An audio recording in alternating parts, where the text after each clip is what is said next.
Buscai, pois, antes de tudo, o reino de Deus e a sua justiça, e todas essas coisas vos serão acrescentadas. Mateus 6, versículo 33.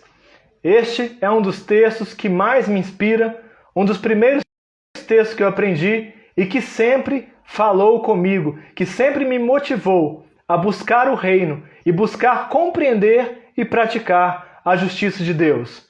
Mas o que é buscar o reino de Deus? O reino de Deus, a princípio, conforme as definições dos comentaristas, é a esfera de governo e de controle de Deus. É o reino de Deus.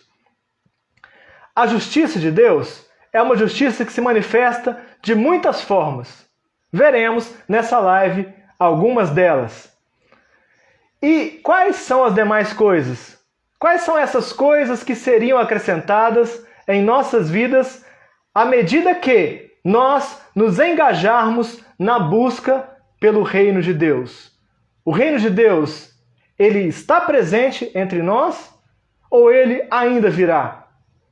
Bom, sobre tudo isso eu terei a companhia do meu amigo teólogo Eliseu Pereira, que estará aqui discutindo sobre o reino de Deus e a sua justiça. Veremos, através da mensagem da palavra de Deus, o que é a proposta de Jesus, o que ele nos desafia como prática de vida cristã, e se isso está de acordo com algumas interpretações extremistas que têm sido compartilhadas em nossos dias. Te convido a estar conosco aqui na iReina. Eu sou o pastor Bruno Paiva e quero te pedir uma gentileza. Convido seus amigos. Sim, compartilhe essa live. Se você puder, envie ali no aviãozinho para os seus contatos, de maneira que mais pessoas participem desse momento de aprendizado, de reflexão, de renovação de forças para seguirmos ao Cristo. Bom, quero dar as boas-vindas a vocês que já estão chegando. Muito obrigado pela sua presença. É uma alegria participar com vocês mais uma vez aqui do nosso culto online.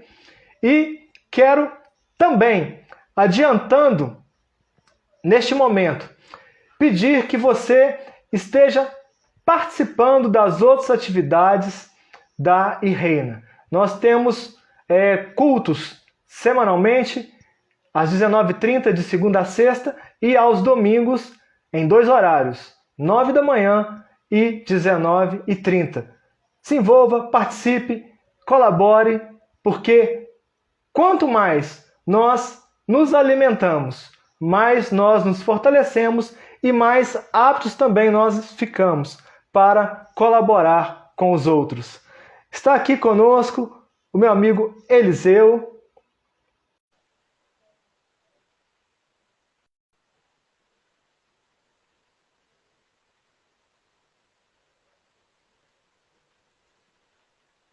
Opa! Tudo bem? Aí, tudo bem? Está me ouvindo? Perfeitamente. Boa noite, então Eliseu. Então tá bom, boa noite. Eu brevemente já tinha comentado a sua presença aqui, né? O Eliseu é um amigo desses que a internet nos agracia, né?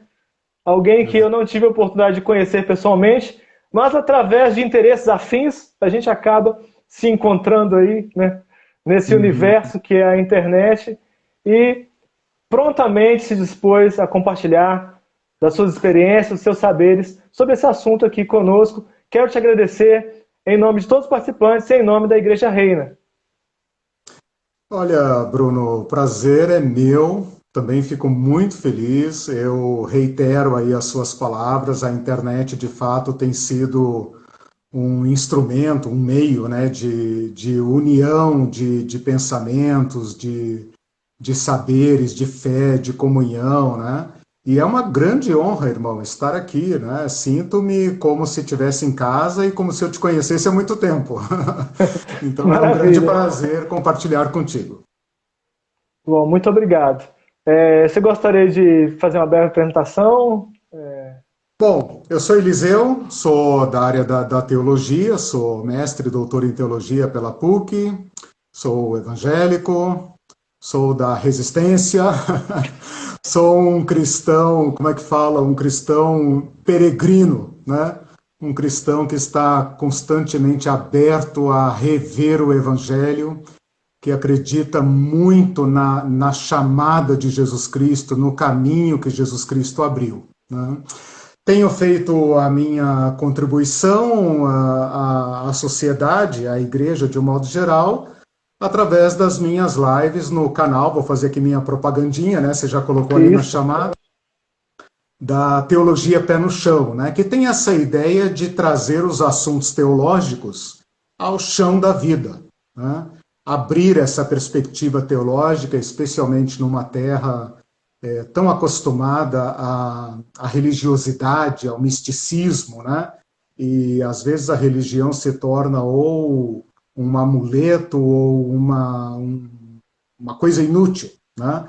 E nós, teólogos, somos aqueles teimosos, né, que queremos fazer a sociedade ouvir de novo e de novo a voz de Jesus Cristo, né? Então, acho que foi aí que nós nos encontramos, né, nessa As batalha pela peregrinações. fé, né? Exatamente. Peregrinação é uma palavra excelente para a nossa fé, né? Sim. Precisa ser resgatada. Bom, Esse sou eu. só Casado aqui com a Irene, complementando. que me assessora, né? Me Vai assessora lá. Tá na aí? tá aqui na plateia, me assessora lá no canal Teologia Pé no Chão, né? Minha parceira de tudo e de todas as horas, todas as batalhas comigo.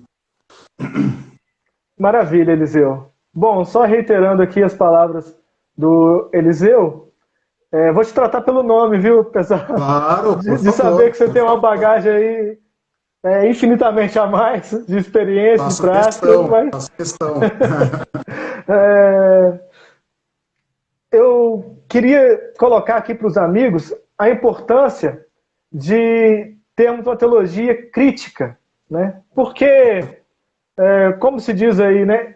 Neutro é o sabonete de bebê, né? Ninguém é neutro, todos nós somos sujeitos a algumas influências, né?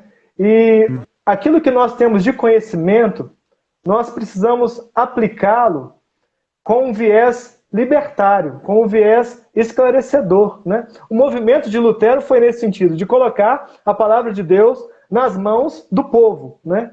Mas a gente vê movimentos no sentido contrário, né? De tirar o sacerdócio do povo e colocar apenas em algumas figuras carismáticas, né? E o nosso papel é realmente sermos críticos, né? Num sentido real dessa palavra, não é uma crítica sem fundamentos, mas uma crítica reflexiva, né? Oferecendo alternativas do que seja um evangelho pé no chão, do que seja uma teologia praticável, que sai daquele meio quase que etéreo, né, de conceitos, mas que não se concretiza na vida diária das pessoas, né? Então nós precisamos nos aproximar, né, uns dos outros, né, porque esse foi o movimento do Cristo, né, que se esvaziou e se tornou um de nós. Então, o nosso movimento não pode ser um retrocesso em relação àquilo que Cristo já instaurou. E aí já dá a deixa para o reino de Deus, né? A vinda de Cristo é a inauguração do reino de Deus. Como na mensagem do Jesus, né? É chegado o reino de Deus. A vinda do Cristo, do Verbo de Deus encarnado, inaugura o reino de Deus entre nós. Porém, esse reino, ele tem uma realidade já e uma realidade vir a ser. Tanto ele está entre nós, desde que Jesus aqui se manifestou, como ele está em construção e vai se completar, vai chegar ao seu ápice com a segunda manifestação, né, do Cristo, que será, né, o reino realmente manifesto, onde toda a justiça irá prevalecer, toda a verdade irá prevalecer.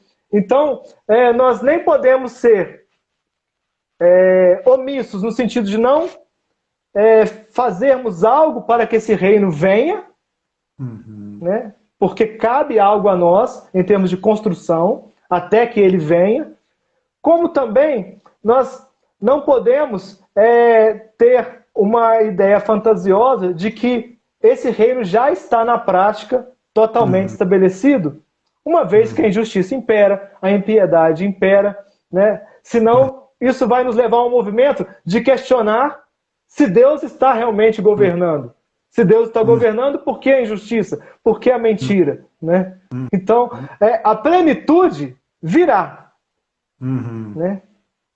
Mas a inauguração já está acontecendo. Né? Como uma figura de linguagem que eu gosto de utilizar e que é bíblica também, né? O dia é chegado. Então, como amanhece o dia lá nas primeiras horas, está lá clareando o sol, o dia é chegado. Mas ainda não chegamos ali no ápice do brilho da luz. Né? Queria que você comentasse sobre essa questão do reino, né? Do reino presente, do reino que virá como promessa de Deus, e nós devemos crer, porque é algo que foi assegurado pelo próprio Jesus e outros profetas também. E o que nós temos de labor, né? O que nós temos de atividade nesse intervalo entre os dois eventos. Por favor, Eliseu. Bruno, eu acho que você mapeou o assunto, né, de uma maneira brilhante. Né? Apesar de que essa tua abordagem ela não reflete, infelizmente, a realidade das nossas igrejas. Né? Eu pensei aqui nesse tempo e nessa proposta tua em começar pela raiz do problema, porque nós vamos fazer aqui uma crítica, né? Como você falou, a teologia tem que ser crítica, né? Mas vamos dar a mão à palmatória, né? Por que nós temos tanta dificuldade de vislumbrar, de interagir com esse tema, que é o tema, digamos assim, principal do ministério de Jesus, né? É muito notório a qualquer leitor da Bíblia, qualquer cristão, que Jesus falou muito, muito sobre o reino de Deus e quase na dica de nada sobre a igreja. Então tem uma desproporção aí, né? Tem uma desproporção, né? E eu não sei se você acompanha um pouco a minha página e tal, você sabe que eu tenho uma certa fissura pelas palavras, né? Sim. E eu fiquei pensando, quando se fala em reino de Deus, primeiro reino, depois reino de Deus, aonde a nossa cabeça vai, né? Porque a nossa cabeça funciona assim, você ouve uma palavra, por exemplo, você fala a palavra reino, a minha cabeça imediatamente busca referenciais, né? Então, quando nós falamos em reino, qual é o sentido dessa palavra? Né? Então, eu queria começar, eu digo, pelo problema de fundo, assim, o problema de base. Definições, né? Isso, que é o seguinte, nós não sabemos mais o que é reino. O reino, na nossa realidade política, na nossa realidade social, é uma coisa assim de, ou história de carochinha, né? Ou um certo símbolo, assim, muito distante da nossa realidade, né? Nós vivemos numa república, né? No Estado Democrático de Direito. O mundo, como nós o conhecemos aqui na América Latina, são repúblicas. Então, reino para nós, né? Eu não sei você, mas a gente vai pensar em histórias infantis, né? Ou nesses reinos dourados da Europa, né? Você vê lá aquelas princesas e tal, que parece um pouco assim conto de fadas, né? Então nós temos um problema conceitual com a palavra reino. E por outro lado, na nossa realidade cristã, nós temos um problema, digamos, um conflito, né, teológico, que é o seguinte: a igreja, como nós a conhecemos na história, ela abocanhou o reino. A igreja ocupou todo o espaço, todo o universo da teologia e empurrou o reino para fora da história. Então, a maioria de nós cristãos, primeiro, não sabemos o que é reino. Segundo, quando nós pensamos em reino, nós pensamos alguma coisa para além da igreja, como se fosse alguma coisa ou espiritual, esfera privada, abstrata, espiritual. Cristo reina no meu coração. Então, aí qualquer cristão entende. Ou então no futuro, né? No fim do mundo, no céu. No céu, né? Você até falou aí que Mateus prefere a expressão reino dos céus. Então, eu acho que esse é um problema, digamos assim, básico, sabe? Para a gente reformular a nossa linguagem. Eu faço um esforço muito grande, então, para recuperar o sentido da palavra reino, e às vezes eu chamo assim, sociedade de Deus, sabe? República de Deus, projeto civilizacional de Deus. Aí as pessoas podem achar, cara, você está viajando. Mas eu estou tentando me colocar na mesma escuta daquele público original que ouviu Jesus falar sobre o reino. Então, quando os discípulos ouviram Jesus falar, é chegado o reino, o que eles entenderam? Essa percepção nós não temos mais, né? Então, o reino de Deus é um tema, assim, que deveria ser o centro da nossa fé, do nosso projeto de igreja, das nossas propostas, da nossa militância, da nossa comunhão, né? Deveria ser o centro, foi empurrado para fora, né? E segundo, fica essa coisa abstrata, né? Que vai levada para o espiritual ou para o futuro, depois da morte, ou no céu, né? Então fica uma coisa vazia, que a igreja tem muita dificuldade de entender. Eu acho que esse seria um problema bem de fundo, assim, um problema pontapé inicial. Certamente. sendo radical. Eu acho que se nós superarmos esta questão, a gente pode falar, então, talvez, quem sabe, de modo mais concreto, sobre o que o Evangelho quer dizer com o reino de Deus. Né? Seria um pontapé inicial.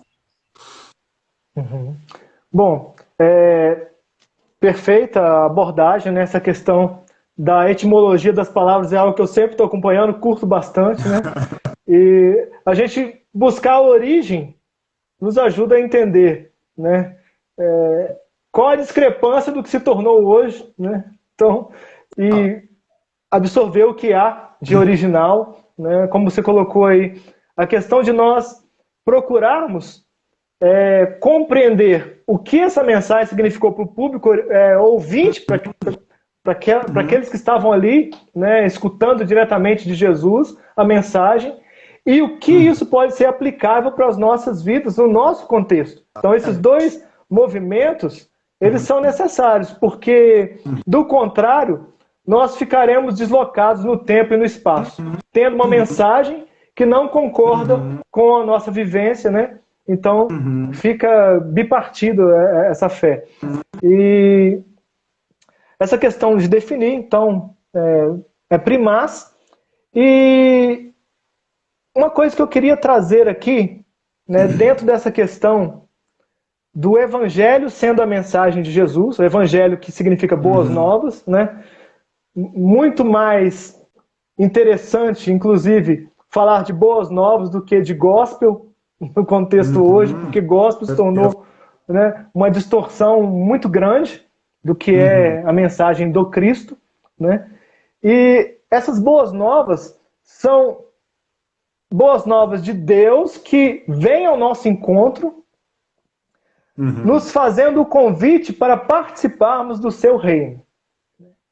De modo que quem são aqueles que são chamados a participar do reino? Todos. Porque Deus amou o mundo de tal maneira, né? É o texto talvez mais conhecido da Bíblia, né? Junto com o Salmo 23. Então, Deus amou o mundo de tal maneira. Só que ele é conhecido, mas ele não é entendido e vivenciado aí outra história ainda. Deus amou o mundo de tal maneira que deu. Então, o movimento veio de Deus, a iniciativa veio de Deus, né?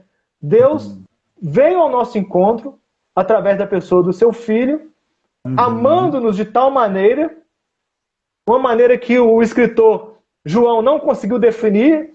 Aí ele coloca tal maneira, porque ele não achou uma palavra que pudesse mensurar o tamanho do amor de Deus, para que todo aquele que nele crê não pereça.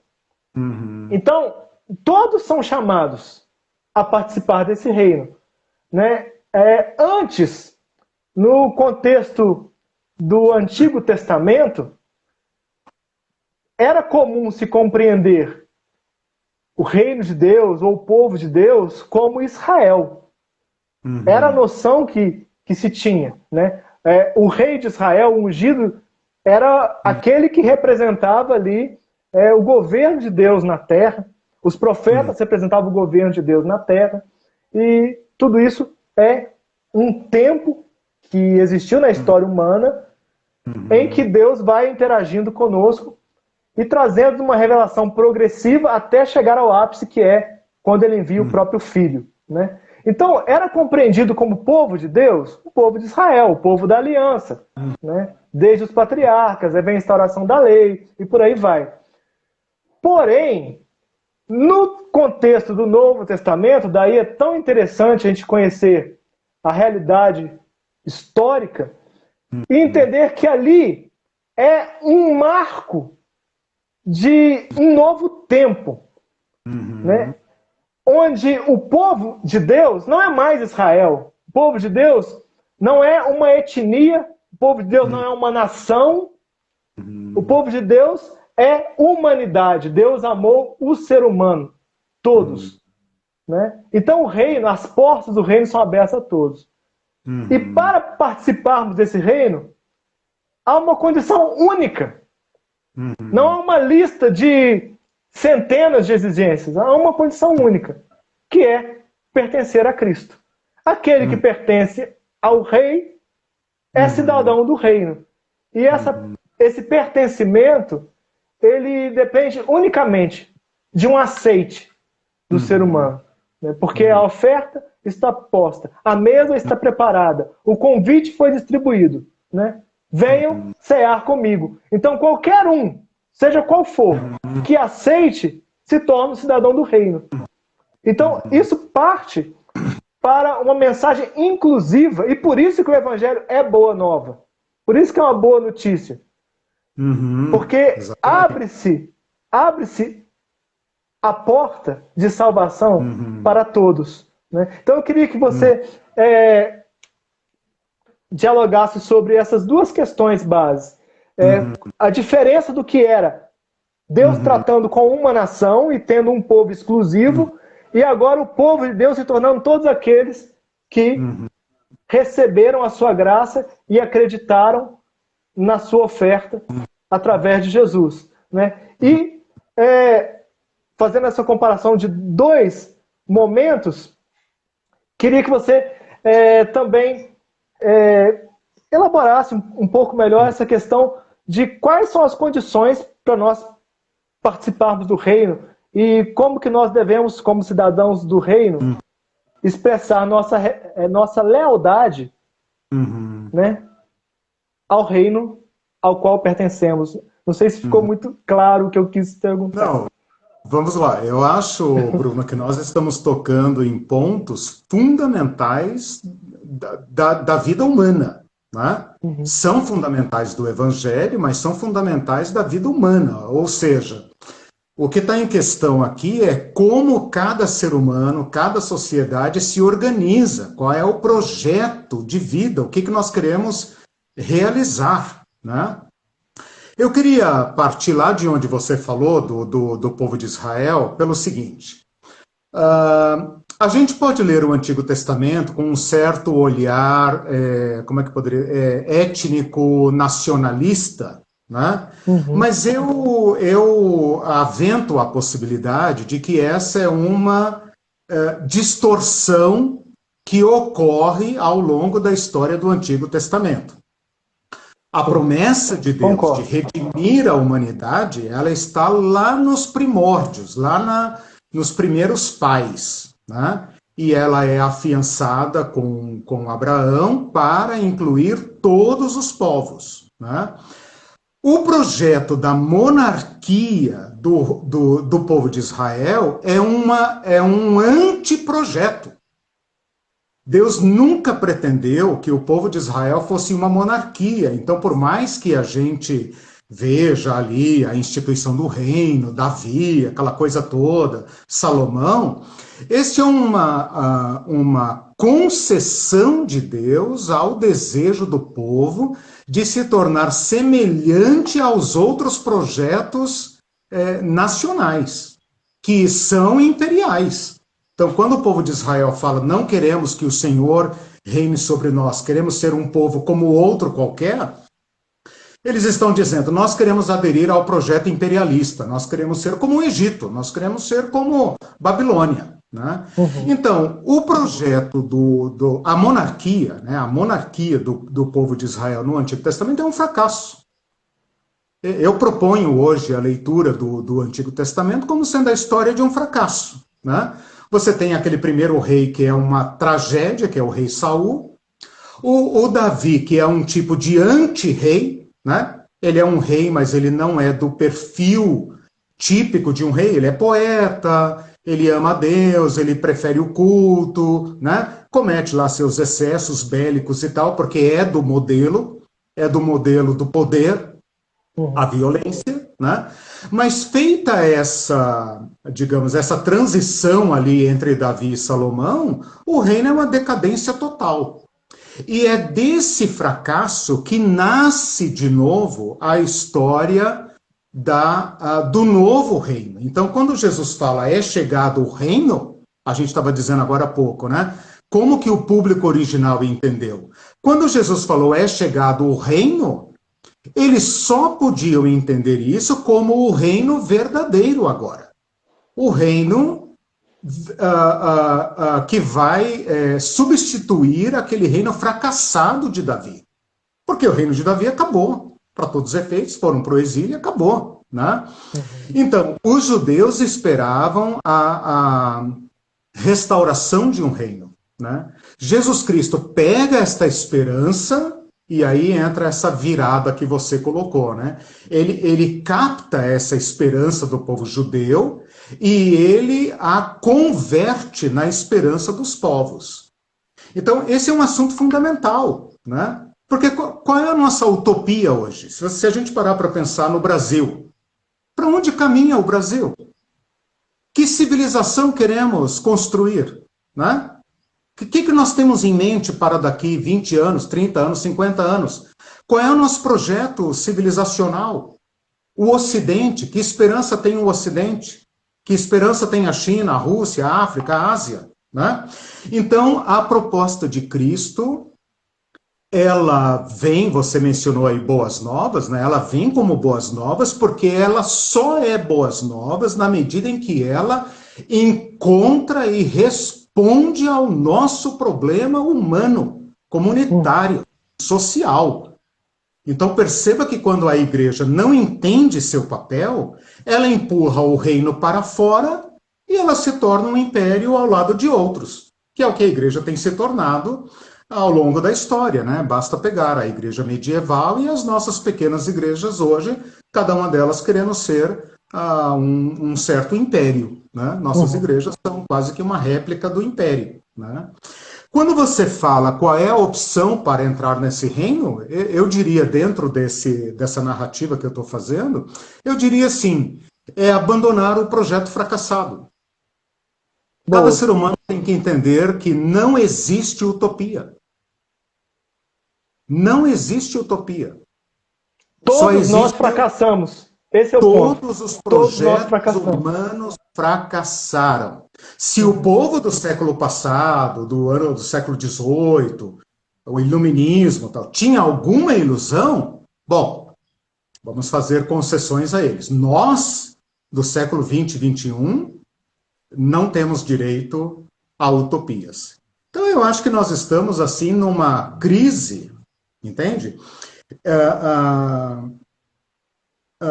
Para a qual o projeto de Jesus Cristo se torna o sol, como você falou, né? O sol nas trevas. Jesus Cristo tem o único projeto que está em pé, no qual nós podemos sobreviver como humanos, não como máquinas, nem como monstros.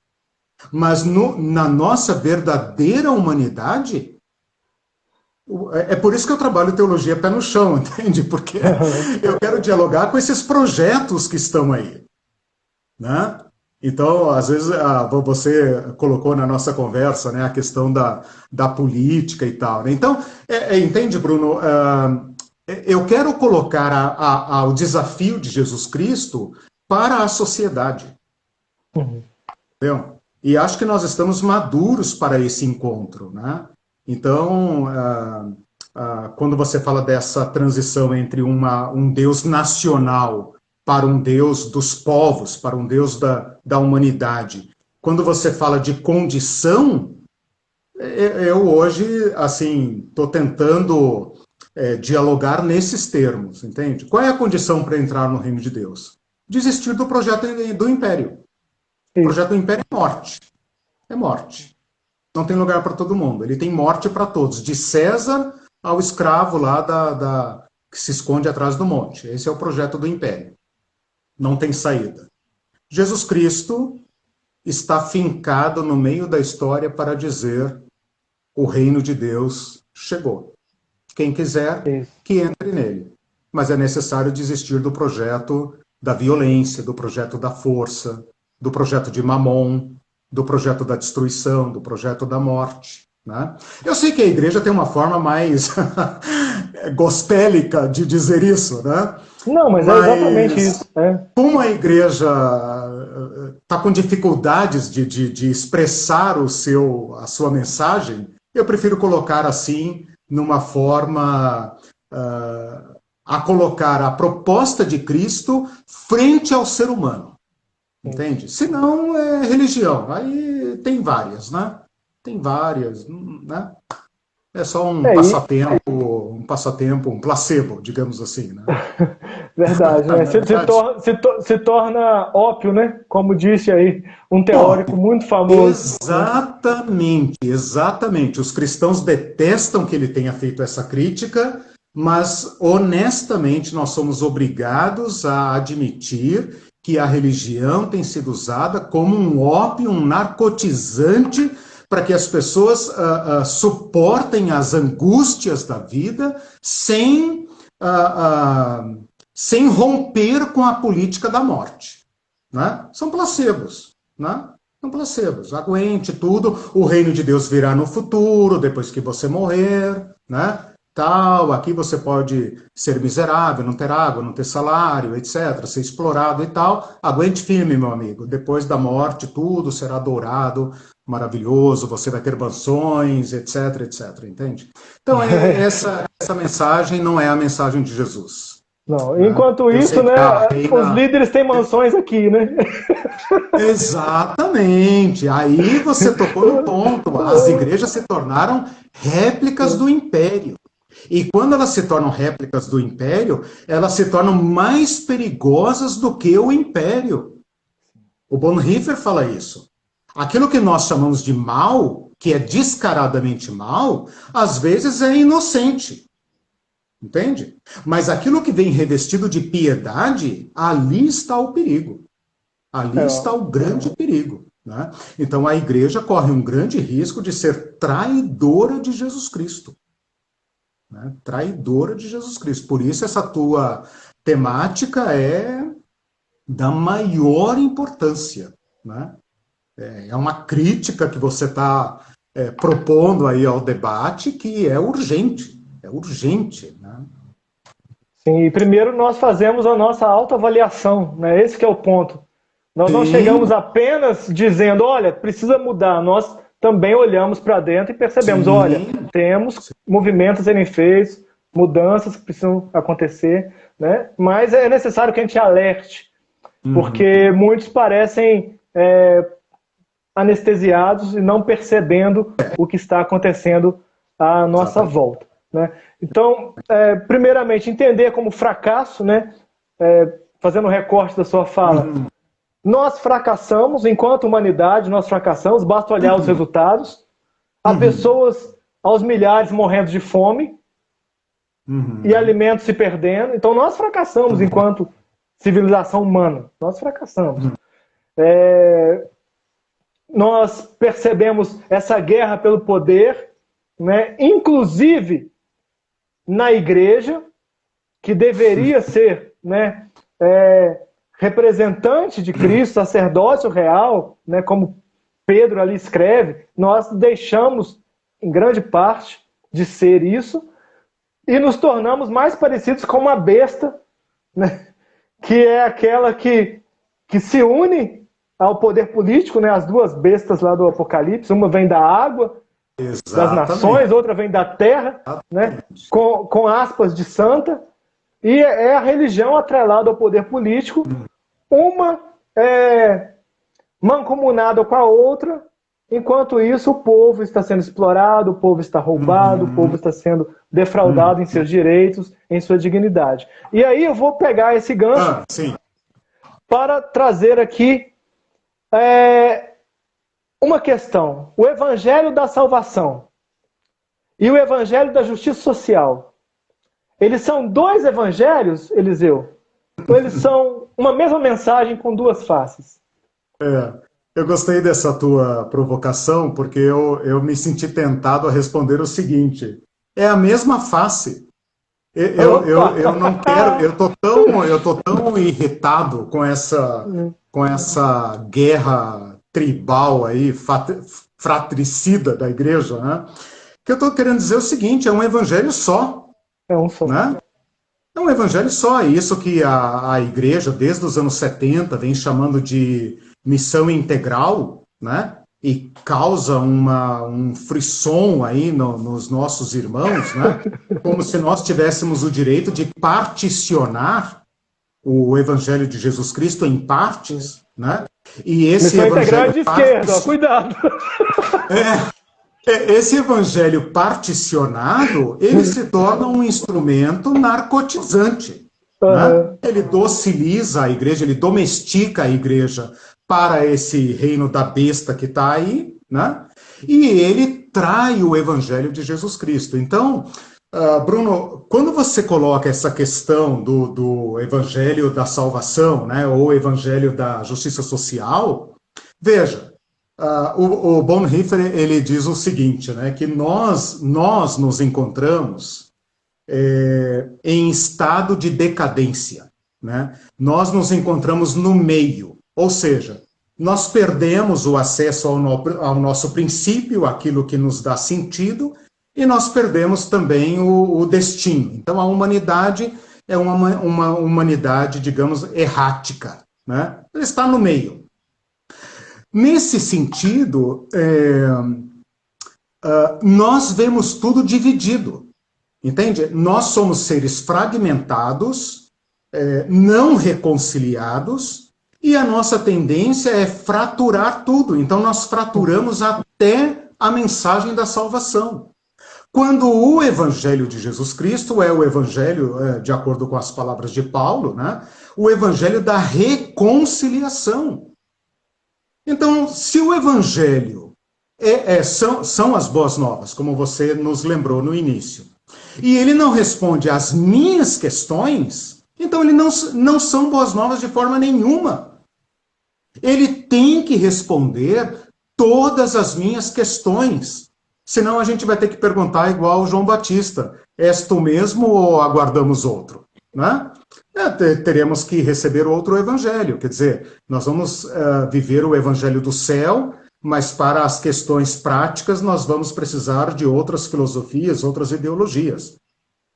Então eu desafio, eu sei que isso é muito radical, né? Mas acho também que nós não temos saída. Eu acho que nós estamos vivendo um momento radical, né, em que a igreja, como nunca, está sendo interpelada pelo mundo a dar uma resposta autêntica, né? Não temos saída a não ser o evangelho integral de Jesus Cristo, né?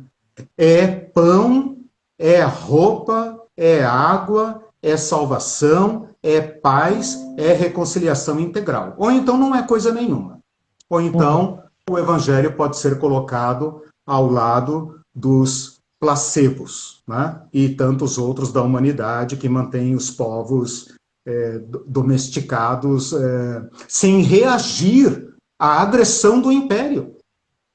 Veja o nosso povo brasileiro saindo na rua em favor de quem os mata. Esse não é um comportamento normal. Esse é um comportamento que só se justifica ideologicamente. E a teologia, às vezes, dá, como você citou aí, a besta da terra, né? Ele dá essa chancela à ideologia que nos mata. Mas não tem problema, nós vamos para o céu. Lá vai ter presente para todo mundo, playground, etc. Né? Bruno, eu queria dar um toque aí, se me permite, você me Manda deixou ver. bem à vontade, né? Eu queria dar um toque, Claro. assim, que eu acho que é importante, que é o seguinte. Quando nós falamos em reino de Deus, eu comecei lá no início falando, olha, nós temos que lembrar o que é reino, etc. etc. Pode ser que quem está nos assistindo pense assim, tudo bem, então Deus é o rei, tal, né, não sei o quê, tá? Então é meu coração, mas também são as estruturas, são a sociedade. Aí falta um ponto importante. O reino de Deus não é um reino ao lado dos outros. O reino de Deus não está em continuidade, nem em analogia com os reinos como nós os conhecemos, nas suas estruturas, na sua organização interna, nas suas relações. O reino de Deus é Cristo. Você mesmo falou isso aí agora há pouco, né? Onde está o rei, onde está o Cristo. Então, eu vou apertar um pouco mais aqui a questão, dizendo o seguinte: o reino de Deus é outro. Porque às vezes os cristãos pensam assim, beleza, reino de Deus, opa, vamos lá, vamos para o reino. Vamos dominar, vamos para o Congresso, vamos para o STF e tal, entende? E este é o reino da besta. Pode dar o nome que quiser, pode dar o nome de evangélico, católico, budista, espírita, pode dar o nome que quiser. As estruturas são imperiais. E se são imperiais, a inspiração não é de Deus. O reino de Deus é aquele que Jesus representa. E Jesus, caro irmão, caras irmãs, não é rei de forma nenhuma neste mundo. Este é o nosso rei. Então, eu sei que isso dá um choque na nossa cabeça. Mas os crentes estão cometendo um erro, inclusive eu fiz um curso lá no meu canal chamado Teologia do Domínio, que é um tema ácido para tratar. Os crentes estão percebendo que a igreja tem um projeto político e eles estão gastando todas as suas energias para dominar. Porque Deus não vai descer aqui para sentar no STF, ele vai botar os evangélicos lá terrivelmente, e é assim que a igreja vai governar. Isso é bestial, para usar a palavra do Apocalipse, que você já lembrou aí. Né? Nós temos que lembrar que o reino de Deus é uma descontinuidade absoluta em relação aos impérios que nós erigimos até hoje. Se a igreja não entender isso, ela vai construir um reino que é imagem e semelhança da Babel, da Babilônia, da Roma, entendeu? Dos poderes. Então, não dá para falar de reino, além de tudo que nós falamos aqui, que você falou, né, esse mapeamento que nós estamos fazendo, sem lembrar o seguinte: é outro reino. É outro reino. É o reino da valores, comunidade. com outros princípios. Isso. Exatamente, é o reino da mesa, é o reino da partilha, é o reino do rei servo, do Cristo diácono. Né? Cristo fala, vocês reinarão comigo. Quer dizer, ele próprio compartilha. Então seria assim a anarquia do reino de Deus, a democracia absoluta do reino de Deus, entende? Então não se parece com absolutamente nada que está aí. Esta igreja convertida às estruturas de poder é igreja de nome, mas ela é a igreja adúltera. Ela é a igreja que faz o papel de profeta do império. Ser igreja é ir para a periferia, é ir onde Cristo está. Né? Então é importante colocar esse ponto, eu quis enfatizar esse ponto, porque senão a igreja pensa, opa, beleza, dominar é comigo mesmo, vamos lá. Vamos para o Congresso, vamos montar no poder, entendeu? Muito, e não muito é bem isso. colocado. É bacia, toalha, cruz, serviço. Eu sei que dá um nó na cabeça, mas os discípulos tiveram que superar isso. Então, nós também teremos que superar. Inclusive, a dica de livro de amanhã é bacia, água e toalha. Livro do Carlos Opa! Bregantin, tá lá na dica de livro de amanhã. Opa! Legal, legal. Ah, maravilha. Bem lembrado. É o reino onde se inverte a lógica, né? É um reino de ponta Exatamente. cabeça, é um reino em que servir é a vocação e não mandar. Nossa, é tudo diferente. E não E são apenas palavras, viu? Porque às não vezes os são. filhos aprendem a usar as palavras certas, os títulos certos, mas a estrutura é do império. A Ele pode até estrutura se não chamar de permite. servo. A Ele pode se estrutura não chamar de permite. servo, e tal, mas a estrutura é imperial. Né? Vamos Bom, lá, meu. até colocar aqui uma questão, né? É, já estava aqui Uhum, pré-estabelecida, né? Será que o reino de uhum. Deus apresentado por Jesus é um governo político? Você já colocou que não, né? E Olha, a gente tem que fazer. Ah, desculpa. perdão, Conclua. porque é uma pergunta dupla, né? Ah, Então, sim, sim. Pois não, desculpa. conjugado. Então, será que o reino de Deus que foi apresentado por Jesus é um governo político, né? Aí a segunda parte da questão, algo como uma teocracia cristã é Ah, legal. desejável? É. Foi bom você ter colocado nisso, porque a gente já estava com a boca na botija, né? Quando eu estou Já está falando no aqui de ponto. teologia do domínio, é isso, né? Uhum. Bom, primeiro, essa questão da política nós vamos ter que enfrentar, né? Os cristãos confundem, todos nós, de um modo geral, né? O povo da minha geração, é muito comum confundir isso. A gente quer ou uma igreja alienada da política, como era no passado, no século XX, né? A primeira metade do século XX, uma igreja completamente alienada da política. Ou então a gente pensa numa igreja como essa que está aí, né? Que meteu a mão na massa e foi para cima dos cargos de poder, né? Eu não posso dizer, a rigor, que o reino de Deus não é político. Ele é político.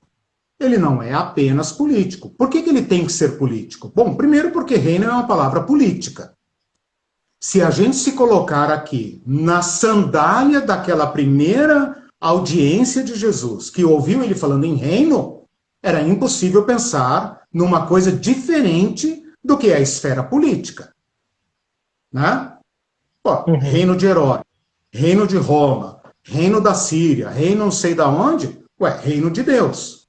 Então ele tem que abranger a esfera política da vida. Então essa igreja que quer abstrair-se completamente do mundo, viver num retiro, como se as Totalmente questões isenta. do mundo... Isso não serve mais. Isso é um erro que nós não podemos repetir. A Joia. questão é que nós temos que entender como atuar nas pegadas de Jesus Cristo, porque Jesus Cristo, João Batista, Paulo, todos os apóstolos tocaram todas as áreas da vida. É impossível uma igreja que diga assim, não, nós não queremos saber da queimada do Pantanal, da floresta amazônica, dos biomas.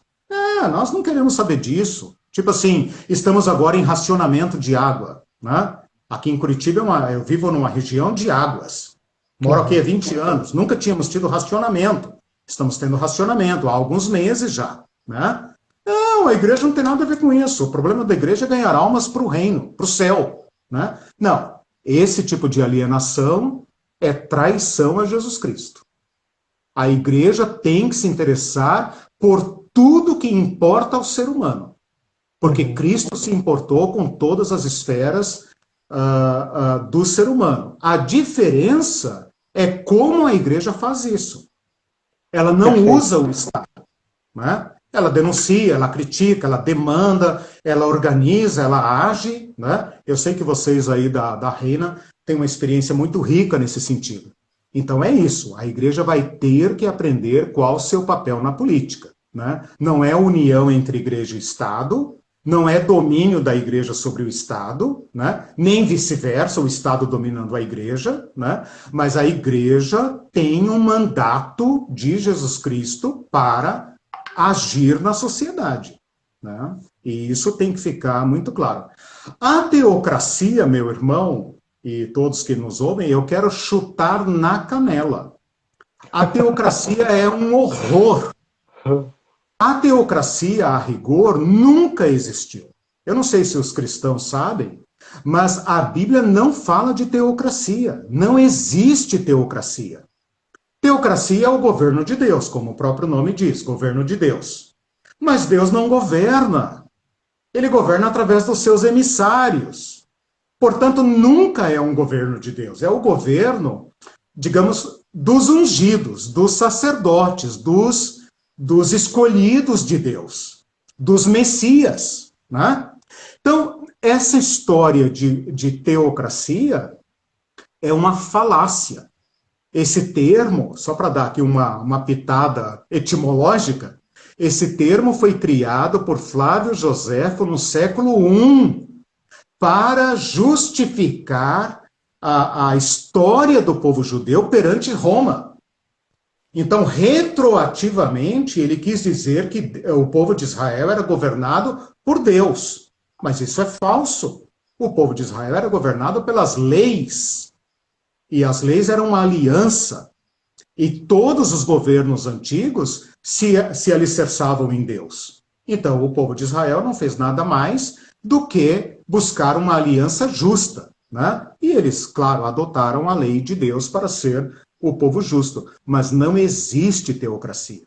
E eu desconfio, Bruno, que os cristãos têm essa afinidade com governos totalitários, autoritários, por causa dessa bobagem da teocracia. Como se a igreja estivesse no poder, se o presidente fosse evangélico, se no Congresso só tivesse bancada evangélica, ou se no STF só tivesse ministros terrivelmente evangélicos, Deus estaria governando o Brasil. Quem hoje, em sã consciência, acredita numa coisa dessa? Né? Seria uma eclesiocracia, né? Uma crentocracia. Né? Mas isso não é teocracia. Né? Então, essa história de teocracia é do império. O reino de Deus é completamente diferente. O reino de Deus é outro sistema, né? Deus governará com o seu povo. Ele será para o seu povo. Ele servirá o seu povo. E nós todos nos serviremos mutuamente. Nós buscamos justiça, né? Você comentou comigo sobre aquele texto, o reino de Deus e sua justiça, né? As pessoas acho que não prestam atenção que ali está escrito justiça. E nós queremos justiça. Né? Qual justiça? Ora, a justiça que faça justiça. Né? Plena, né? Justiça plena. Não pode ser a do céu, tem que ser justiça. Relacionamentos justos. Né? Então, esqueçam esse negócio de teocracia, isso é uma falácia perversa.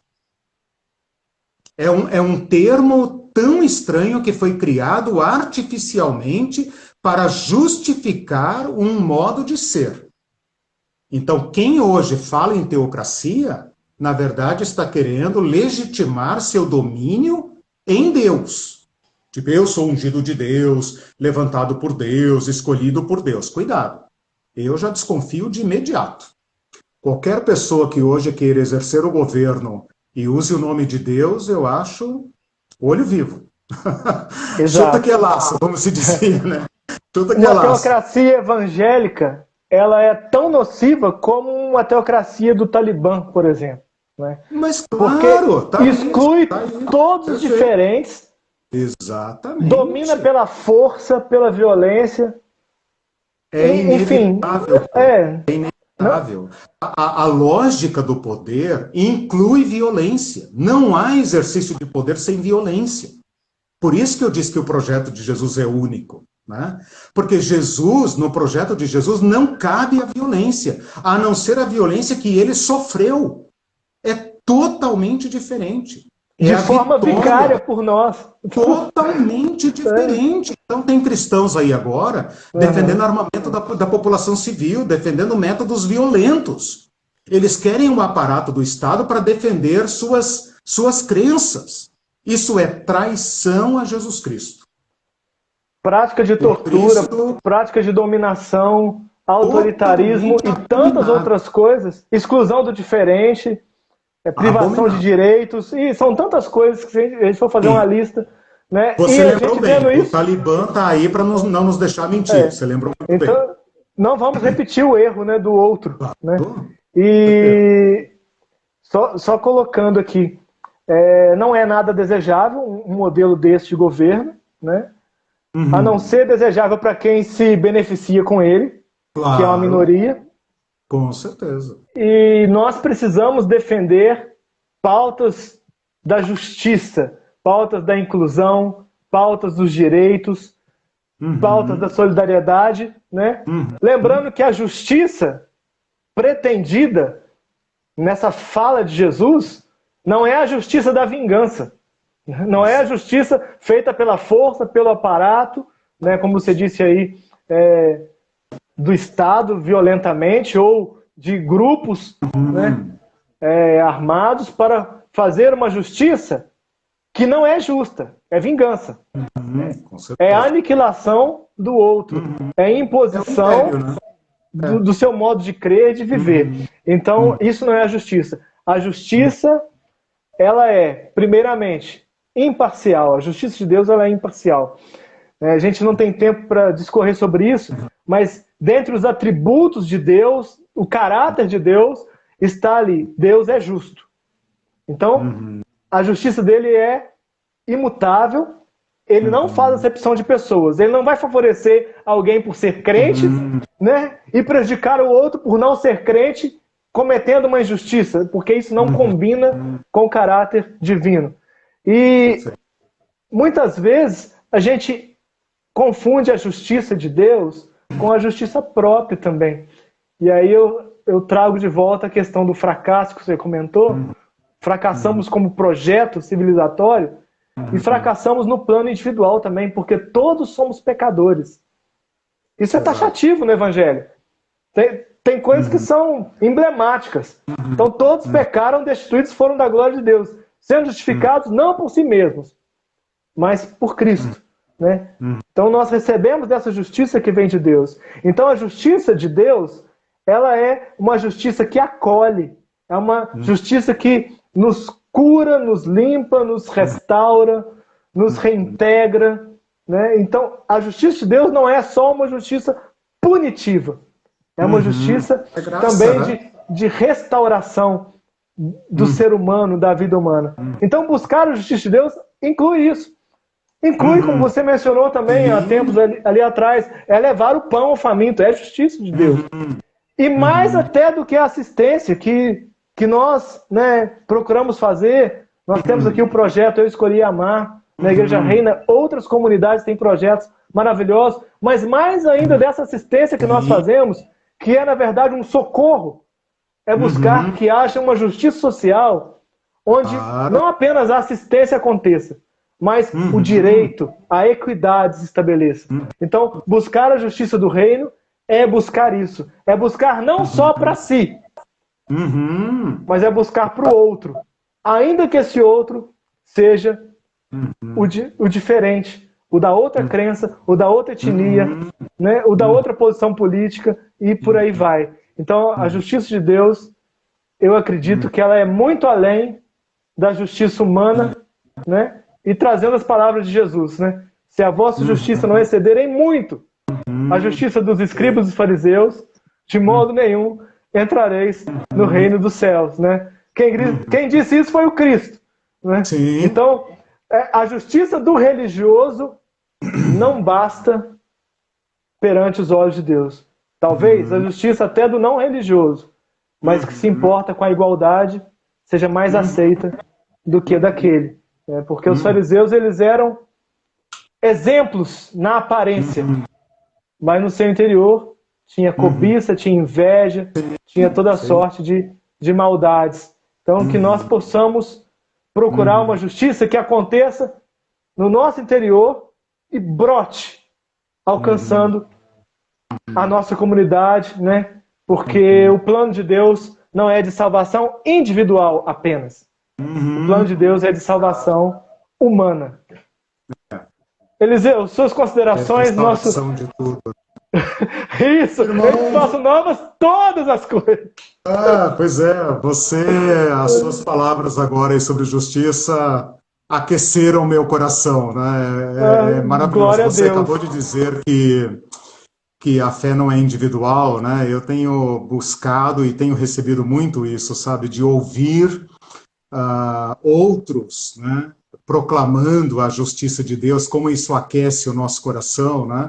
E eu espero que os cristãos que nos ouvem em todo lugar, e até aqueles que não são cristãos, mas que admiram Jesus Cristo, ou que querem entender o Evangelho, né, se sintam desafiados, se sintam, digamos, incentivados também, né, nessa busca de justiça, né, porque essa busca de justiça tem o aval de Deus, né. Irmão, foi muito bom conversar contigo. A gente nem viu a hora passar, né? Foi um papo assim para mim, foi muito agradável. Agradeço Igualmente. imensamente o convite. Sinta-se, né, abraçado. Eu queria te dar um abraço apertado, né? Isso, um forte abraço e para todos que nos ouviram, né? E quem quiser visitar meu canal é o Teologia Pé no Chão. Meu nome é Eliseu Pereira, né? Um nome fácil de achar. Mas Teologia Pé no Chão vocês encontram lá tanto no Facebook como no YouTube. É mais ou menos esse tipo de diálogo, né? De temática que a gente tem procurado oferecer para a sociedade como nossa contribuição. Obrigado, irmão. Maravilha, Eliseu. Bom, lembrando que a live vai ficar gravada no IGTV da Igreja Reina. Lá também, na descrição, eu vou marcar o Eliseu, vou marcar o Teologia Pé no Chão, para que vocês possam acompanhar. E vou fazer aqui apenas uma resposta muito breve, porque a Irene colocou uma pergunta aqui que eu vejo que é necessária.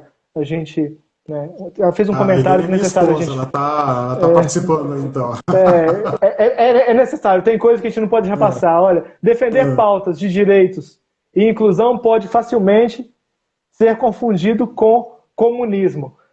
Confundido com comunismo por pessoas ou que não compreendem o que é comunismo, e o que é reino de Deus, né? Ou por pessoas mal intencionadas.